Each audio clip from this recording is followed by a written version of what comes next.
Brought to you by Biz Analyst by खाता book. ना computer ना फाइल, अब टैली डेटा ऑन मोबाइल बिज एनालिस्ट के साथ। यूपी का चुनाव जीतने के बाद हर बीजेपी नेता कार्यकर्ता के घर में होली दीपावली मन रही है, लेकिन यूपी का एक घर ऐसा है जो चुनाव के बाद टूटने वाला है। ये घर है योगी सरकार में चर्चित मंत्री रही स्वाति सिंह और दयाशंकर सिंह का। चुनाव खत्म होते ही स्वाति सिंह ने अपने पति दयाशंकर सिंह से तलाक के लिए अर्जी दी। वैसे तलाक की अर्जी 2018 में भी फैमिली कोर्ट में दी गई थी, लेकिन तब लगता है मियां बीवी में सुलह हो गई थी। दोनों तलाक के लिए कोर्ट के सामने पेश ही नहीं हुए तो कोर्ट में तलाक की अर्जी खारिज कर दी थी।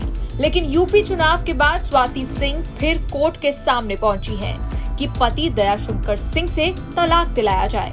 स्वाति सिंह की दी गई अर्जी पर एडिशनल प्रिंसिपल जज फैमिली कोर्ट श्रुति श्रीवास्तव ने ऑर्डर रिजर्व किया है। संबंधों में खटास की नई लहर इसलिए है क्योंकि चुनाव में बीजेपी ने स्वाति को टिकट नहीं दिया, लेकिन पति दयाशंकर सिंह को बलिया से टिकट दे दिया। दयाशंकर सिंह योगी की लहर में जीत भी गए। राजनीति में स्वाति सिंह की एंट्री दयाशंकर सिंह के कारण ही हुई थी। 2017 में बीजेपी में रहते हुए दयाशंकर ने मायावती के खिलाफ अनाप शनाप बयान दिया था। लड़ाई इतनी बड़ी कि बीजेपी को महिला सम्मान के नाम पर दयाशंकर को पार्टी से निकालना पड़ा था। दयाशंकर के जवाब में मायावती के सहयोगी नसीमुद्दीन सिद्दीकी ने दयाशंकर की बेटी के खिलाफ अपमानजनक बयान दे दिया था। दयाशंकर और नसीमुद्दीन सिद्दीकी दोनों के ही बयान दिखाने सुनाने लायक नहीं हैं। बस यहीं से स्वाति सिंह की राजनीति में एंट्री हुई।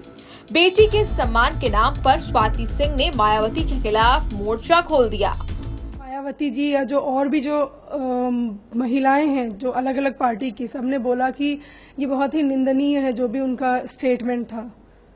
तो क्या आज जो पूरे बसपा वाले बोल रहे हैं, क्या वो निंदनीय नहीं है कि मेरी छोटी सी बेटी है 12 साल की, उसके लिए वो लोग इस तरह के अपशब्द यूज कर रहे हैं, अब्यूज कर रहे हैं, सारेआम बोल रहे हैं? तो क्या इस वजह से क्या मायावती जी को अपने पार्टी से लोगों को नहीं हटाना चाहिए या निष्कासित नहीं करना चाहिए? या कल जैसे मायावती जी ने संसद में ही बोला कि ये चीजें उसकी बेटी के लिए है, उसके बहन के लिए, माँ के लिए है, तो वो भी पार्टी से निकल जाए, वो भी छोड़ दें। ऐसे तेवर देखकर बीजेपी ने स्वाति सिंह के लिए रेड कारपेट बिछा दिया, सीधे प्रदेश महिला मोर्चा का अध्यक्ष भी बना दिया, फिर सरोजनी नगर सीट से चुनाव लड़वा दिया। स्वाति सिंह ने शानदार जीत हासिल की तो योगी सरकार में मंत्री भी बना दिया। दयाशंकर को भी बीजेपी में वापस ले लिया। मैं स्वाति सिंह ईश्वर की शपथ लेती हूँ कि मैं विधि द्वारा स्थापित भारत के संविधान के प्रति सच्ची श्रद्धा और निष्ठा रखूंगी। मैं भारत की प्रभुता और अखंडता अक्षुण्ण रखूंगी। 5 साल में स्वाति सिंह ने राजनीति में सफलता की बड़ी सीढ़ियां चढ़ ली। एन चुनाव से पहले बीजेपी ने राजनीति में दयाशंकर की सीनियरिटी को देखते हुए स्वाति के मुकाबले पति को टिकट देकर स्वाति के घर का झगड़ा बढ़ा दिया। अब स्वाति के पास न विधायकी रही न मंत्री की लाल बत्ती, ऊपर से मनमुटाव के कारण पति पत्नी के रास्ते भी अलग होने के कगार पर हैं। न्यूज़ तक ब्यूरो।